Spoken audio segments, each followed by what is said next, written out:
Bismillahirrahmanirrahim. Assalamualaikum warahmatullahi wabarakatuh. Ya Alhamdulillah wassalatu wassalamu ala Rasulillah wa ala alihi wa sahbihi wa mawalah wa la hawla wa la quwata illa billahi wa ba'du. Alhamdulillah di malam hari ini kita bisa duduk kembali untuk bertalabul ilmi, dan biasa kita mengkaji tafsir surah Al-Baqarah. Maka malam ini kita akan membahas tema lain supaya tidak bosan. Kita akan membahas tentang 16 kelompok yang tidak akan melihat Allah Subhanahu wa taala pada hari kiamat.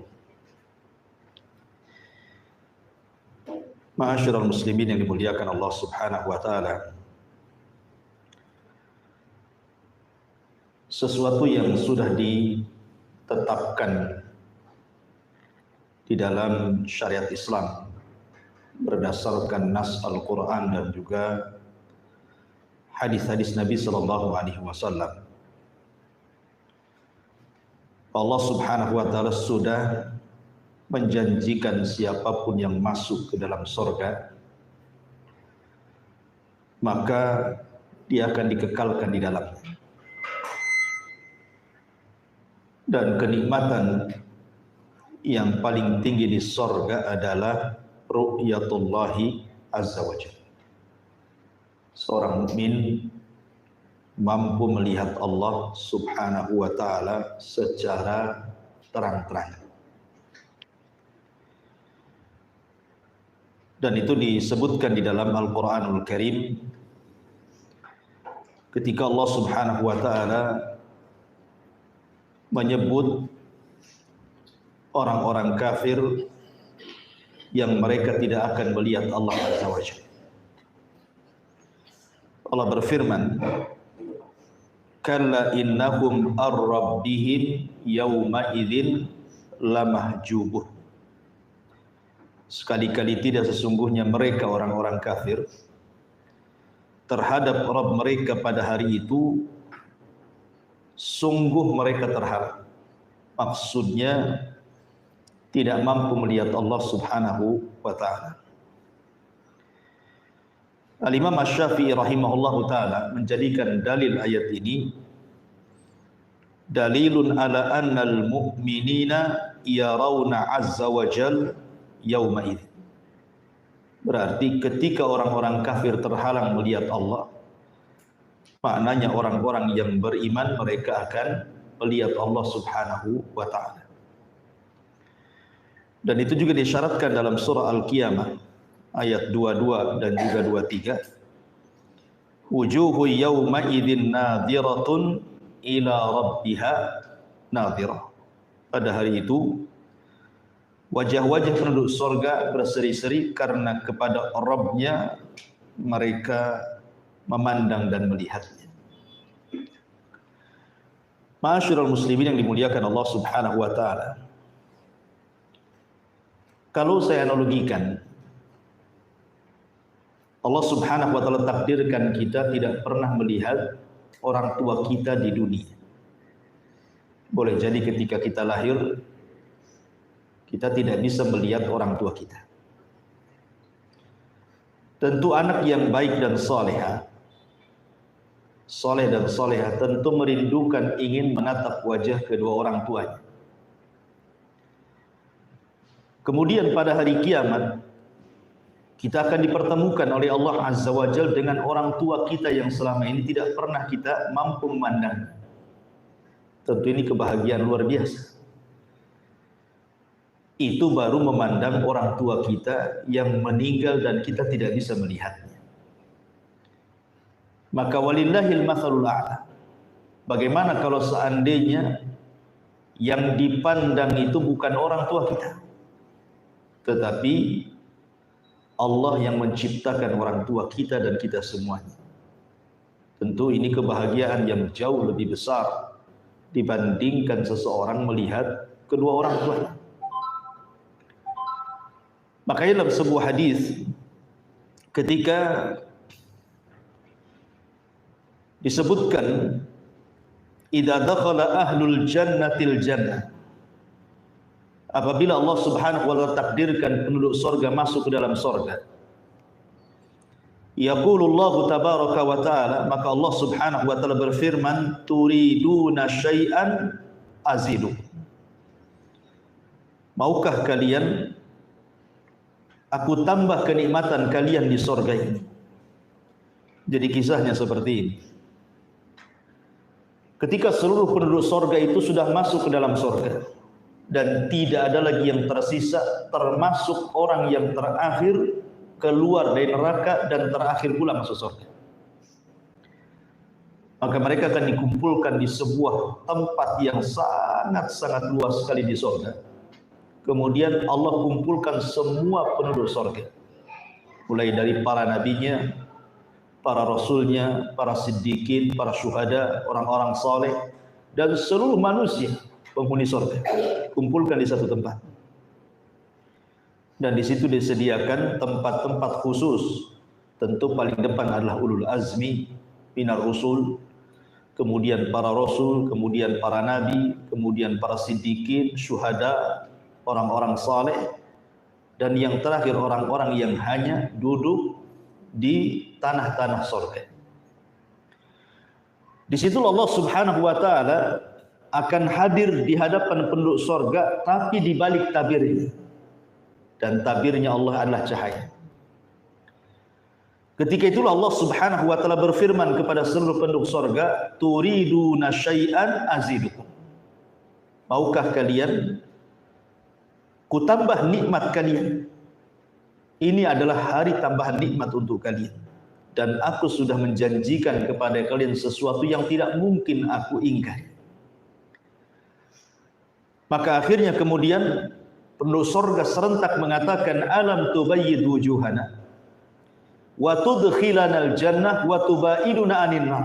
Ya Rabb, bukankah engkau sudah memutihkan wajah kami, memasukkan kami ke surga, mengeluarkan kami dari neraka? Apalagi ya Rabb, sudah cukup.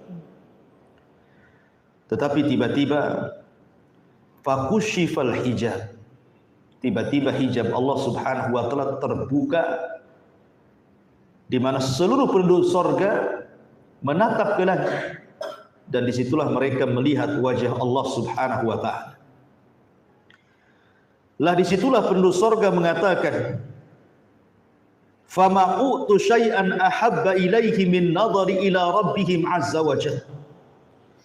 Tidak ada sesuatu nikmat yang Allah Subhanahu wa taala anugerahkan kepada seluruh penduduk surga dibandingkan mereka mampu melihat wajah Allah Subhanahu wa taala. Mereka ketika melihat tidak berdesak-desakan, laksana mereka melihat bulan saat purnama. Maka Allah Subhanahu wa taala mengucapkan kepada mereka, salamun alaikum, keselamatan bagi kalian. Maka seluruh penduduk surga mengatakan, Allahumma antas salam wa minkas salam tabarakta ya dzal jalali wal ikram. Ma'asyiral muslimin yang dimuliakan Allah Azza wa Jalla, dari sini kita tahu bahwa tidak ada nikmat melebihi surga itu sendiri dibandingkan ru'yatullah, orang yang memandang wajah Allah Subhanahu wa taala.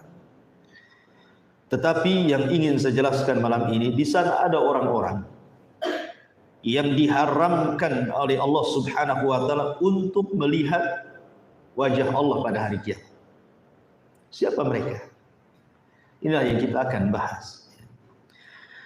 Ma'asyiral muslimin yang dimuliakan Allah Subhanahu wa taala, ada 16 kelompok berdasarkan nas Al-Qur'an dan juga hadis-hadis Nabi sallallahu alaihi wasallam, di mana 16 kelompok ini oleh Allah Subhanahu wa taala tidak diizinkan untuk melihat Allah. Yang pertama disebutkan di dalam Al-Qur'anul Karim surah Ali Imran ayat 77. Allah Subhanahu wa taala berfirman, "Innal ladzina yashtaruna bi ahdillahi wa aymanihim thamanan qalila ulaika la khalaqa lahum fil akhirati wa la yukallimuhumullahu wa la yanzuru ilaihim yaumal qiyamati wa la yuzakkihim wa lahum adzabun alim." Sesungguhnya orang-orang yang memperjualbelikan janji-janji Allah dan sumpah-sumpah mereka dengan harga yang murah, mereka itu tidak memperoleh bagian di akhirat. Allah tidak akan menyapa mereka, tidak akan memperhatikan pada hari kiamat. Artinya mereka tidak akan melihat Allah Subhanahu wa taala, dan Allah tidak akan mensucikan mereka, dan bagi mereka azab yang sangat pedih. Dalam ayat ini menjelaskan bahwa ada orang-orang yang menjual janji setianya dengan Allah dengan harga yang murah, yang tidak seberapa daripada dunia yang fana ini. Jadi kelompok yang pertama adalah orang-orang yang suka bersumpah dengan sumpah dusta. Ayat ini turun kepada seorang sahabat namanya Ash'ath. Dia bermasalah dengan orang Yahudi soal tanah. Jadi Ash'ath ini bermasalah dengan orang Yahudi soal kepemilikan tanah.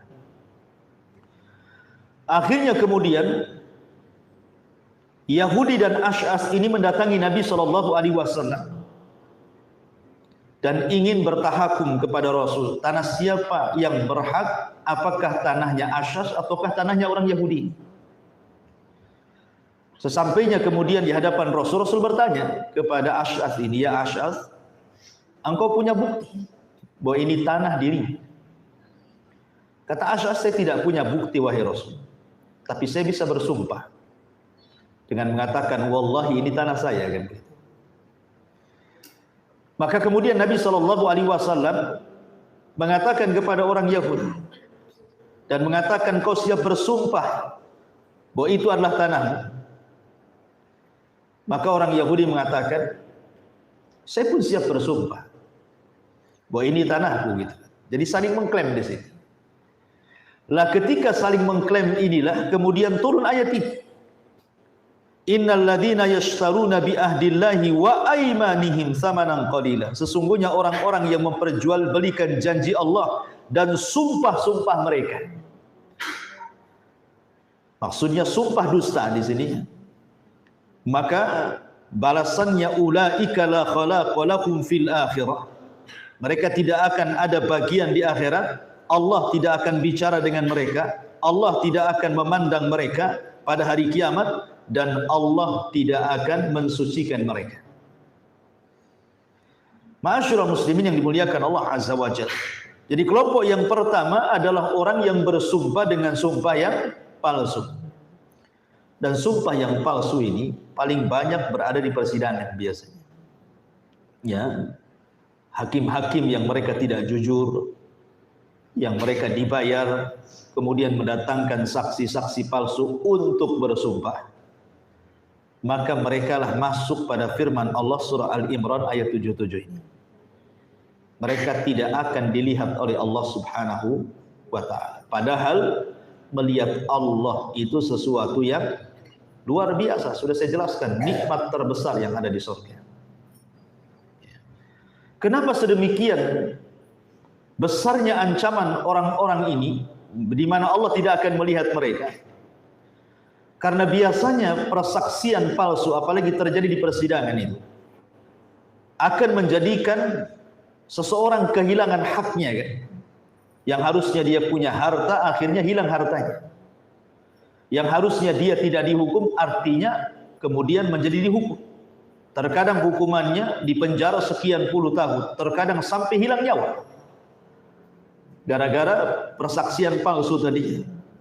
Makanya kenapa kemudian ancamannya sedemikian berat? Allah tidak akan memandang mereka. Ini satu kelompok. Kemudian kelompok yang kedua, al-hakim alladhi yatahajjab an ra'iyatihi wa la yanzuru fi hajatihim wa faqrihim. Seorang penguasa, seorang pejabat, seorang pemimpin yang mereka sama sekali tidak peduli dengan bawahannya, dengan rakyatnya, bahkan tidak memandang hajat-hajat mereka dan kefakiran mereka. Dan ini disebutkan dalam sebuah hadis dari Abi Maryam Al-Azdi. Beliau mengatakan, bersabda Nabi SAW, "Man waliya min umuril muslimina syai'an." Sesiapa yang memikul tanggung jawab untuk mengurusi orang-orang Islam, fahtajaba duna khullatihim wa hajatihim wa faqrihim, kemudian dia gagal memenuhi tanggung jawabnya. Dia gagal memenuhi tanggung jawabnya dan dia sama sekali tidak melihat hajat rakyatnya, kefakiran rakyatnya. Maka ihtajaballahu anhu yaumal qiyamah, Allah pun akan menghijab dirinya pada hari kiamat kepada para pemimpin-pemimpin tersebut. Maka kelompok yang kedua adalah para penguasa yang sudah ditunjuk oleh rakyat kemudian menjadi pemimpin. Ya, boleh jadi mulai dari tingkat presiden sampai kemudian tingkat yang paling rendah RT RW gitu, atau mungkin caleg gitu ya, anggota DPR dan begitu seterusnya. Maka ini masuk pada hadis ini. Setelah mereka diamanahi oleh Allah Subhanahu wa taala untuk memimpin manusia, kemudian mereka tidak punya hajat untuk mengurusi manusia, hanya semata-mata mencari dunia saja, maka mereka masuk pada hadis ini. Maka Allah tidak akan melihat mereka, Allah akan menghalangi diri dari mereka.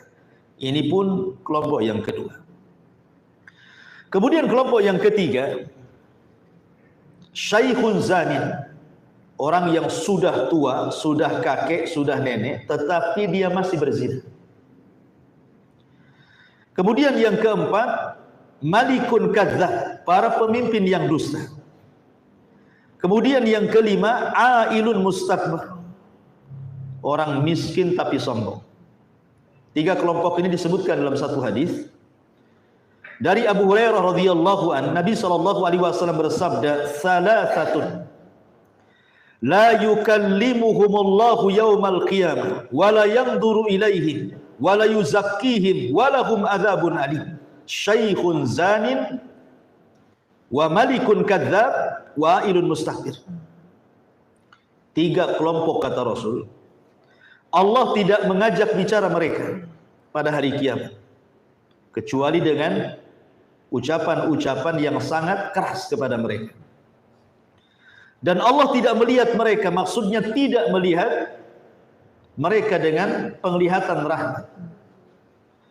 Dan Allah tidak akan membersihkan mereka. Dan bagi mereka azab yang pedih. Yang pertama, syaikhun zani, orang yang sudah tua tapi masih berzina. Kenapa kemudian di sini orang yang sudah tua berzina lebih besar dosanya dibandingkan anak muda berzina?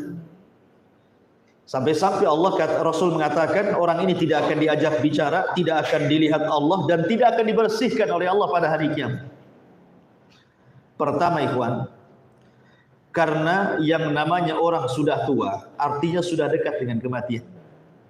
Kata Nabi SAW, a'maru ummati baina sittina wa sab'in, bahwa usia umatku itu berkisar antara 60 sampai 70 tahun saja. Dan sedikit yang melewati 70 tahun, ada tapi sedikit. Umumnya umat Nabi SAW itu usia 70 tahun sudah meninggal. Walaupun ada yang masih hidup, tidak banyak. Artinya orang yang sudah tua, usianya mungkin sudah 50 tahun ke atas, atau mungkin sudah mencapai 60 tahun. Artinya orang-orang seperti ini kan sudah dekat ajalnya, gitu maksudnya. Kalau sudah dekat ajalnya, harusnya dia lebih mendekatkan diri kepada Allah Subhanahu wa taala, bukannya kemudian dia malah melampiaskan syahwatnya. Makanya kenapa kemudian orang yang sudah tua renta berzina itu lebih besar dosanya dibandingkan anak muda? Karena usia dia sebenarnya sudah mendekati ajal. Ini yang pertama. Yang kedua, umumnya orang yang sudah tua, yang sudah kakek, sudah nenek itu, umumnya syahwat mereka sudah berkurang. Beda dengan anak muda. Lonjak-lonjak gitu. Kalau orang tua kan syahwatnya sudah kurang. Bahkan mungkin yang perempuan kebanyakan mereka sudah menopause gitu ya. Dan syahwat yang sudah tua pun sudah berkurang tensinya. Artinya bahwa kalau kemudian syahwatnya yang lemah tersebut masih kemudian diumbar dan melakukan perzinahan, menunjukkan bahwa kakek dan nenek tersebut memang zina itu kebiasaan hidupnya. Artinya memang buruk akhlaknya. Itu sudah jadi kebiasaan dia. Buruk akhlaknya. Makanya kemudian dosanya orang yang sudah tua berzina ini lebih besar dibandingkan anak muda. Karena dia punya kebiasaan buruk berzina. Kemudian yang ketiga, biasanya orang yang sudah tua itu, mereka sudah mencicipi yang disebut dengan nikah. Sebagian mereka sudah punya anak, sudah punya cucu kan itu. Artinya ada tempat-tempat yang halal untuk mereka. Kenapa kemudian mereka melampiaskan ke hal-hal yang diharamkan Allah Azza wa Jalla? Maka dari sini menunjukkan bahwa tingkatan dosa orang yang sudah tua berzina itu lebih besar dibandingkan anak muda. Walaupun zina itu sama-sama haram, mau dilakukan anak muda atau orang tua sama saja. Cuman di sini dosa orang tua jauh lebih besar dibandingkan anak muda. Karena dari segi syahwat saja wajar anak muda itu terjerumus kepada perzinahan karena memang menggebu-gebu, lain dengan orang yang sudah tua. Makanya kata Nabi SAW, syaikhun zanin, orang yang sudah tua masih berzina ini, yang harusnya lebih taat kepada Allah di masa tuanya malah bermaksiat, makanya dosanya dilipat gandakan dibandingkan anak muda yang berzina. Ini beberapa alasan kenapa orang tua berzina itu tidak akan diajak bicara, Allah tidak akan melihatnya, dan Allah tidak akan membersihkan, dan bagi mereka adab yang sangat pedih. Ini yang nomor 3. Kemudian yang nomor 4, malikun kadzdzab. Kata Nabi SAW, wa malikun kadzdzab. Dan para pemimpin yang berdusta. Dusta itu sifatnya orang munafik. Siapapun yang berdusta tidak mesti pemimpin. Tidak boleh dosa besar dusta itu. Makanya Imam Zahabi memasukkan kadzdzab, dusta itu bagian daripada dosa besar, dan Rasul memasukkan dusta itu alamat min alamatin nifaq. Ya, tanda dari tanda-tanda kemunafikan gitu. Tetapi kalau dusta ini dilakukan bukan orang biasa, tapi seorang pemimpin. Seseorang yang memiliki masa yang banyak, maka dusta yang dilakukan orang tersebut jauh lebih besar dosanya dibandingkan orang biasa. Sebab kalau dia berdusta itu, yang terkena dusta bukan satu orang, ya kan? Tetapi masanya juga terkena dusta. Makanya kenapa pemimpin-pemimpin para pendusta itu jauh lebih besar dosanya dibandingkan rakyat biasa. Kalau kita berdusta, ya mungkin 1-2 orang saja yang kena. Nah, kalau sudah pemimpin yang menyebar hoax, ya kan, yang berdusta di hadapan masyarakatnya, korbannya banyak. Makanya kenapa kemudian para pemimpin-pemimpin yang dusta ini, mereka tidak akan diajak bicara Allah pada hari kiamat, tidak akan dipandang, tidak akan dibersihkan, dan bagi mereka adab yang sangat pedih. Kemudian yang nomor 5, ailun mustakbir. Ailun, orang yang fakir, orang yang miskin, tetapi dia sombong. Ikhwan, Nabi SAW bersabda dalam sebuah hadis dari Abdullah ibn Mas'ud radhiyallahu anhu. Kata Nabi SAW, la yadkhulul jannah man kana fil qalbihi mithqalu dzarratin min kibrin. Tidak akan masuk surga orang yang dalam hatinya ada sebiji zarah dari kesombongan. Datang orang kepada Nabi bertanya, Rasul, apakah orang yang menggunakan pakaian bagus itu dianggap sombong? Apakah orang yang pakai sandal bagus itu dianggap sombong? Kata Nabi SAW, Innallaha jamil yuhibbul jamal. Tidak, Allah itu indah, suka yang indah-indah. Tetapi kata Nabi SAW, Al-kibru batrul haq wa ghabdun nas. Kesombongan itu bukan karena Anda menggunakan pakaian baru, sandal baru, mobil baru, rumah baru, bukan. Tapi sombong itu kata Rasul ketika Anda mulai menolak nasihat kebenaran dan mulai meremehkan orang lain. Jadi kalau kita pakai pakaian bagus, belum dianggap sombong kecuali niatnya untuk merendahkan orang. Kalau kita punya rumah bagus, tidak dianggap sombong kecuali dalam merendahkan orang lain. Jadi niatnya yang dianggap sombong, bukan rumahnya, bukan kendaraannya, bukan pakainya, tidak. Tapi niat kita memakainya. Lah artinya begini ikhwan, sombong itu kan ada sebab. Kenapa orang itu bisa sombong? Pasti ada sebabnya kan. Mungkin sebabnya karena dia kaya. Dengan kekayaannya dia sombong. Ya, makanya Allah mengatakan kalla innal insana la yatgha an ra'ahu istaghna. Terkadang manusia itu mudah melampaui batas ketika Allah bentangkan rezeki kepadanya. Terkadang orang kaya sombong wajar karena ada sebab kesombongan. Apa penyebab sombongnya? Karena kaya. Ya. Atau karena cantik, karena ganteng, karena jabatan, karena kepemimpinan. Ada sebab dia sombong itu. Tetapi di sana ada orang-orang yang tidak ada sebab untuk disombongkan, kemudian dia sombong. Itu maksudnya. Kita bisa pahami ya? Ya. Lah ada orang-orang yang tidak punya sebab dia menyombongkan dirinya, tiba-tiba dia sombong. Siapa mereka? Sudah miskin, sombong, gitu maksudnya. Kenapa kemudian orang miskin kemudian sombong? Karena dia tidak punya sebab yang disombongkan, tiba-tiba dia sombong. Makanya orang kaya sombong lebih rendah dosanya dibandingkan orang miskin sombong, gitu maksudnya. Bisa dipahami ya? Ya. Hati-hati gitu. Udah miskin sombong lagi pula gitu. Kalau kaya ya nggak apa-apa lah kan itu. Artinya bahwa Nabi SAW sampai mengatakan Allah tidak akan melihat, Allah tidak akan berbicara, Allah tidak akan membersihkan, bahkan bagi mereka azab yang pedih adalah orang miskin yang sombong. Kenapa? Karena tidak punya sebab kesombongan, dia pun sombong. Jadi, ya. Karena umumnya orang miskin itu harusnya tawadhu, rendah diri lah orang miskin itu. Sudah tahu dia miskin. Ya, dia pun sebagian mereka meminta-minta kepada orang lain. Sebagian mereka adalah mustahik orang-orang yang mendapatkan zakat. Lah kok sombong pula ini, gimana ceritanya? Ya. Makanya kemudian Allah tidak suka dengan orang yang seperti ini. Sudah miskin sombong, karena tidak punya sebab kesombongan dia sombong. Sebenarnya sombong aja siapapun tidak boleh, orang kaya sombong pun tidak boleh. Tapi kalau orang kaya sombong itu lebih rendah dosanya dibandingkan orang miskin sombong. Itu maksud daripada hadis ini. Ya, ini yang kelima. Ya, orang-orang yang tidak akan dilihat oleh Allah Subhanahu wa taala. Kemudian yang nomor 6.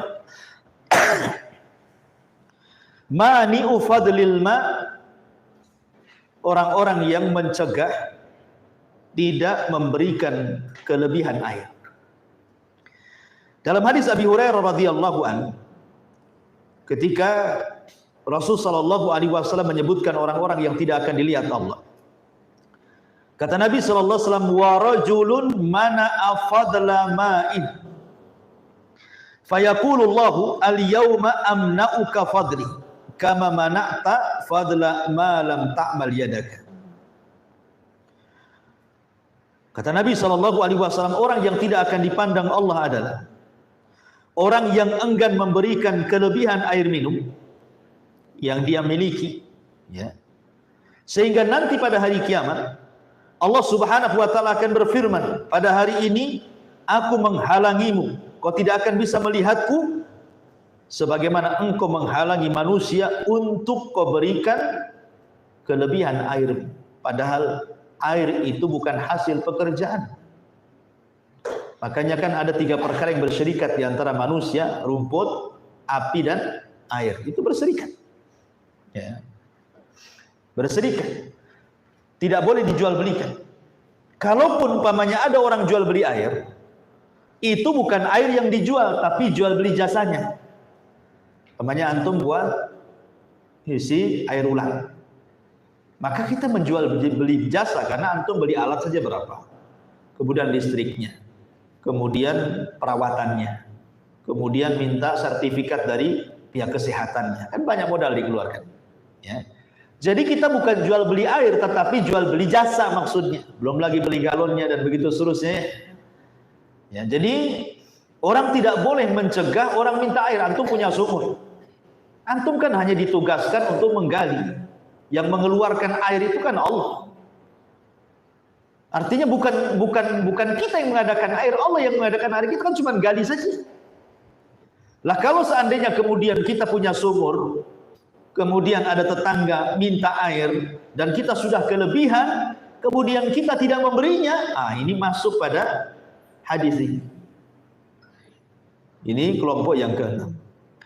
Kemudian kelompok yang ke-7, sahibu bai'atin min ajli dunya fa illam yu'tahu min halam lam yuwaffalahu. Jadi sahibu bai'atin min ajli dunia, orang yang berbaiat kepada penguasa tetapi karena urusan dunia. Jadi orang yang taat mendekati penguasa, bahasa kitanya menjilat penguasa lah kan itu ya. Dekat dengan penguasa. Tetapi urusannya bukan urusan akhirat, hanya urusan dunia saja. Kalau penguasa memberikan haknya, kita berikan hak kita. Kalau dia tidak memberikan hak, kita tidak akan memberikan hak gitu. Ingat, perintah taat kepada penguasa itu adalah Allah yang perintahkan. Walaupun penguasa kita zalim sekalipun, Allah dan Rasul yang memerintahkan kita taat. Bukan karena pemerintah memberikan haknya kepada kita baru kita taat kepada mereka. Kalau tidak memberikan haknya kepada kita, kita tidak taat. Bukan itu. Tetapi perintah taat kepada penguasa itu adalah perintah Allah. Ya, Rasul mengatakan was-sam'i wat-tha'ah. Tetaplah kau mendengar, tetaplah kau taat, kan itu ya. Kemudian juga Allah mengatakan atiullaha wa atiur rasul wa ulil amri minkum. Jadi ini perintah Allah. Ya, bukan perintah kita gitu ya, bukan keinginan kita. Allah yang menginginkan supaya kita taat kepada penguasa. Karena ada di masyarakat kita yang berpemahaman, ya kalau pemerintah baik ya kita baiklah kan gitu. Kalau pemerintah tidak baik, ngapain kita baik pula sama mereka kan itu ya. Salah, bahwa perintah berbuat baik kepada penguasa itu, taat kepada mereka, mendoakan mereka, itu perintah Allah. Bukan bicara tentang barter. Kalau mereka baik kita baik, mereka jahat kita jahat, bukan begitu. Ya. Makanya di sini juga di antara kelompok yang nomor 7 adalah sahibu bai'atin min ajli dunia. Mereka mau berbaiat dan taat kepada pemerintah hanya semata-mata urusan dunia saja. Kalau diberikan dunia mereka siap taat, kalau tidak taat. Maka ini juga kelompok yang ke-7 yang tidak akan dipandang oleh Allah Azza wa Jalla. Kemudian yang nomor 8, al-aqu liwalidayhi. Orang yang durhaka kepada kedua orang tua. Kemudian yang nomor 9, wal mutarajjilatu.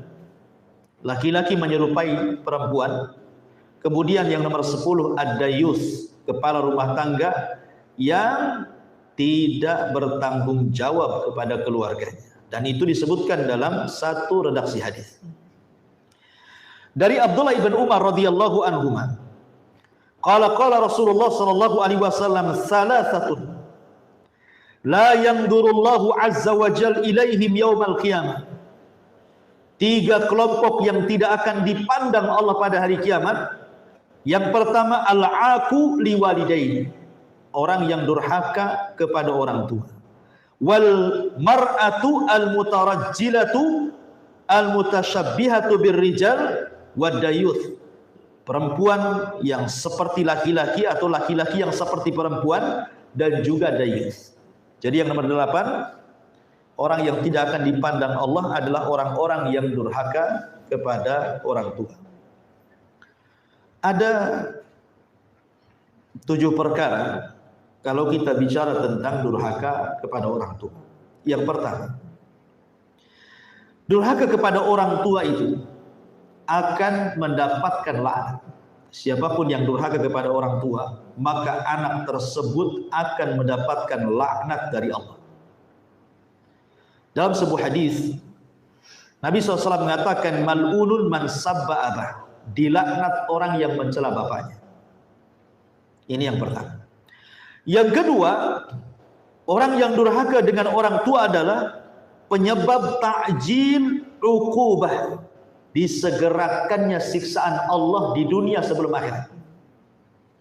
Dan itu berdasarkan hadis Nabi SAW, ithnatani yu'ajjiluhumallahu fid dunya qabla al-akhirah, al-baghyu wa uququl walidain. Dua dosa yang akan disegerakan siksanya di dunia sebelum akhirat. Pertama kezaliman, dan yang kedua durhaka kepada orang tua. Kemudian yang ketiga, bahwa uququl walidain, orang yang durhaka kepada orang tua adalah sebab masuk neraka. Penyebab terbesar orang masuk neraka berdasarkan sabda Nabi, la yadkhulul jannah aqun, tidak akan masuk surga anak yang durhaka dengan orang tua. Kemudian yang keempat, di antara sebab mustajab doa orang tua, kalau dia berdoa keburukan kepada anak, karena anak itu durhaka kepada orang tuanya. Jangan anggap enteng kalau anak durhaka kepada orang tua, tiba-tiba orang tuanya mendoakan keburukan, maka itu satu di antara penyebab dikabulkan doa. Karena secara umum orang yang dizalimi, jangankan orang tua, orang yang dizalimi siapapun atau orang kafir sekalipun mustajab doa, ya kan?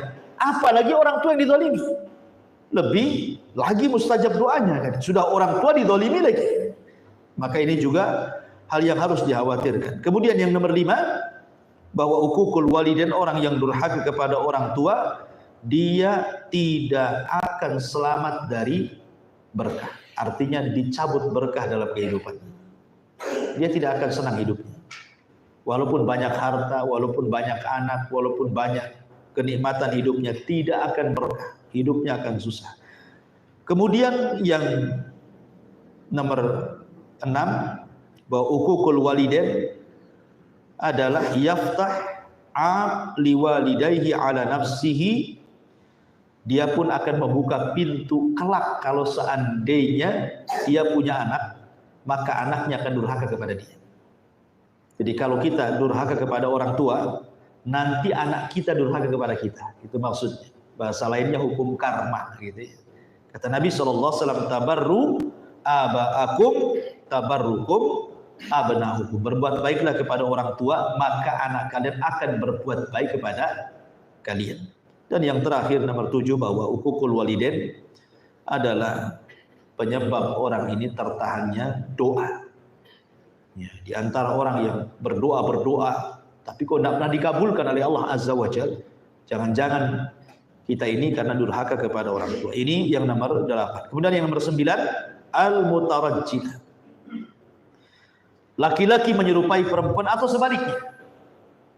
Ya, dan ini banyak sekali hari ini. Hari ini kan sudah luar biasa gitu ya. Kita lihat seragam-seragam kerja perempuan saja hampir menyerupai laki-laki. Ya kan? Pakai celana, ya kan, kemudian pakai pakaian ketat-ketat, nampak bentuk tubuhnya, auratnya, itu kan masuk juga. Padahal kan tidak boleh wanita itu harus menutup aurat dengan cara ya tadi, dengan longgar, kemudian pakainya tebal gitu ya, kemudian tidak membuka auratnya. Maksudnya yang boleh dibuka hanya wajah dan telapak tangan saja, selebihnya harus tertutup kan itu. Tapi umumnya di masyarakat kan tidak hari ini. Kita lihat hampir di semua tempat pekerjaan perempuan itu, anggap saja di pom-pom bensin dia yang paling mudah kita lihat kan, ya seperti itu seragamnya. Dan laki-laki juga banyak juga yang jadi bencong kan, nah, ngeri juga gitu ya di masyarakat ini. Maka ini juga kata Nabi SAW, salah satu orang-orang yang tidak akan dipandang oleh Allah Azza wa Jalla. Kemudian yang nomor 10, dayus. Kata Imam Ibnu Utsaimin rahimahullahu taala ketika memberikan makna dayus, dayus adalah alladzi yardha al-fahishata fi ahli. kepala rumah tangga yang rela kalau seandainya terjadi kemaksiatan di tengah-tengah keluarganya. Anaknya tidak berjilbab, diam saja orang tuanya. Gitu ya. Anak perempuannya pulang tengah malam, diam saja dia. Anaknya tidak sholat, ya diam saja. Ya, istrinya tidak sholat, ya tidak pernah digubris. Jadi dayuth itu intinya adalah kemaksiatan yang dilakukan anak, istri ataupun keluarganya dibiarkan saja. Itu namanya dayuth. Dan ini banyak di masyarakat, khususnya orang-orang awam itu biasa-biasa saja. Kadang-kadang kalau di desa-desa ya, zaman kita dulu, kadang-kadang ada laki-laki apel ke rumahnya, itu seneng orang tuanya. Seneng mana? Kalau nggak diapeli anaknya itu dikira nggak laku tuh anaknya. Karena zaman orang dulu kan itu. Kadang-kadang sengaja orang tuanya pergi, biar itu mungkin jodohnya. Na'udzubillah, ya kan? Ini yang nomor 10. Kemudian yang nomor 11. Yang nomor 11. Man amila amala qaumi Lut. Orang yang melakukan amalnya kaum Lut, homoseksual. Kemudian yang nomor 12 asyudzud, asyadzun. Syadzun itu orang yang ada penyimpangan dalam menggauli pasangannya, seperti menggauli istrinya dari duburnya, naudzubillah. Dan ini berdasarkan satu redaksi hadis dari Abdullah ibn Abbas radhiyallahu anhuma, Nabi SAW bersabda, la yanzurullahu ta'ala ila rajulin ata rajulan au imra'atan fi duburi. Allah tidak akan memandang kepada laki-laki yang mendatangi laki-laki atau seseorang mendatangi pasangannya dari duburnya. Jadi yang nomor 11 adalah orang yang melakukan homoseksual. Nabi SAW pernah mengatakan 3 kali mengucapkan la'anallah man amila amala qaumi Lut. Allah melaknat orang yang mengamalkan amalan kaum Lut. Kemudian Rasul mengatakan la'anallah man amila qaumi Lut. La'anallah man amila qaumi Lut. 3 kali Rasul mengatakan semoga Allah laknat, semoga Allah laknat, semoga Allah laknat orang yang melakukan amalan kaum Lut. Maksudnya homoseksual. Dan herannya di negeri kita ada orang-orang yang mereka mulai mencoba untuk melegalkan gitu ya, pernikahan sesama jenis gitu kan. Nah, sampai dulu ya kalau nggak salah itu sebagian mereka orang gay ini sampai membuat fikih gay ya, dan minta supaya diresmikan oleh MUI di mana itu, di Jawa atau di mana gitu. Jadi orang mereka sendiri membuat fikih, sholatnya gay gitu. Kemudian tayamumnya gay, kemudian wudunya gay, puasanya gay gitu ya. Jadi sampai ngarang buku fikih orang itu. Alhamdulillah kemudian tidak direkomendasi oleh MUI. Ya ngapain coba? Gaynya sendiri dilarang. Ya, buat fikih pula dia. Makanya di sini kenapa demikian? Karena memang kalau mereka paham tidak ada di Quran satu perbuatan dosa yang paling banyak celaannya kecuali homoseksual. Yang paling banyak celaannya. Ya dikatakan kaumun tajhalun, orang bodoh, kaum yang zalim, kaum yang melampaui batas, kaum macam-macam ya di Quran. Makanya sampai para ulama mengatakan tidak ada dosa yang paling banyak celaan dalam Al-Quran melebihi homoseksual. Ya. Karena siksaannya juga luar biasa itu. Tidak ada kaum yang disiksa oleh Allah seperti siksaan kaum Lut. Bayangkan sampai ditancapkan oleh satu sayap Jibril, kemudian negaranya diangkat ke langit, habis itu dihujani meteor, kemudian ditumpahkan lagi ke bumi gitu ya. Luar biasa. Jadi kalau mereka paham bagaimana sejarah kaum Lut, harusnya mereka sadar. Dan ini bukan fitrah. Ini bukan fitrah. Ini penyimpangan. Dan ini bukan takdir, ini penyimpangan. Kemudian juga asyadzun artinya orang yang mendatangi pasangannya dari lubang duburnya, naudzubillah. Kemudian juga yang nomor 13 al-mannan. Al-mannan. Kemudian yang nomor 14 al-musbil izarahu, yang melemparkan kainnya di bawah mata kaki.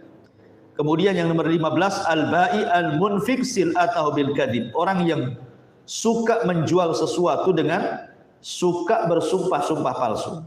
Dan 3 perkara ini Disebutkan dalam satu redaksi hadis dari Abi Dzar Al-Ghifari radhiyallahu an, Nabi SAW bersabda, "Thalathatun la yukallimuhumullahu yaumal qiyamah wa la yuzakkihim wa lahum adzabun alim." Faqala Rasulullah sallallahu alaihi wasallam thalatha marrah. Faqultu khabu wa khasir. Man hum ya Rasulullah? Qala al-mannan wal munfik sil'atahu bil halifi wal musbilu izara. Dari Abi Dzar radhiyallahu an, dia mengatakan 3 kelompok Allah tidak akan bicara pada mereka pada hari kiamat. Allah tidak akan membersihkan mereka. Dalam riwayat Allah tidak akan melihat mereka, dan bagi mereka azab yang sangat pedih. Maka Rasul menyebutnya 3 kali. Kemudian kata Nabi SAW, al-mannan, orang yang suka mengungkit-ungkit pemberian. Jadi yang nomor 13 adalah al-mannan. Tapi kalau maksudnya mengungkit di sini artinya dia bukan mengungkit artinya kebaikan dia, tidak. Umpamanya kalau ada orang yang sudah antum kasih jasa,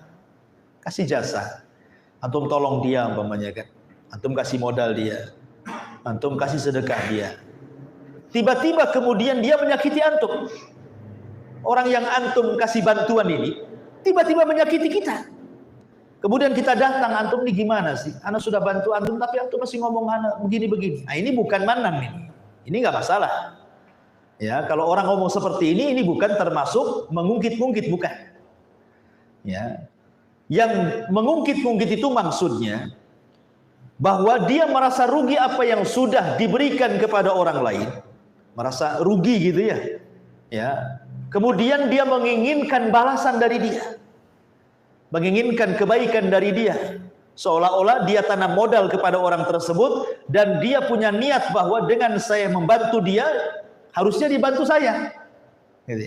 Ya, seolah-olah dia ingin ada barter dalam kebaikannya. Ya, tapi kalau hanya mengingatkan saja, itu bukan manan, mengingatkan. Seperti umpamanya orang itu menyakiti kita sementara kita sudah bantu, kita hanya ingatkan saja. Anak kan sudah bantu antum. Masa antum ngomong sama saya tentang begini-begini? Itu mengingatkan namanya. Itu para ulama mengatakan tidak manan. Ya. Jadi manan itu maksudnya adalah karena dia ada timbal balik urusan dunia. Seolah-olah dia nolong itu supaya dia memberikan sesuatu kepadanya. Itu disebut manan. Kemudian yang nomor 14, al-musbil izarah.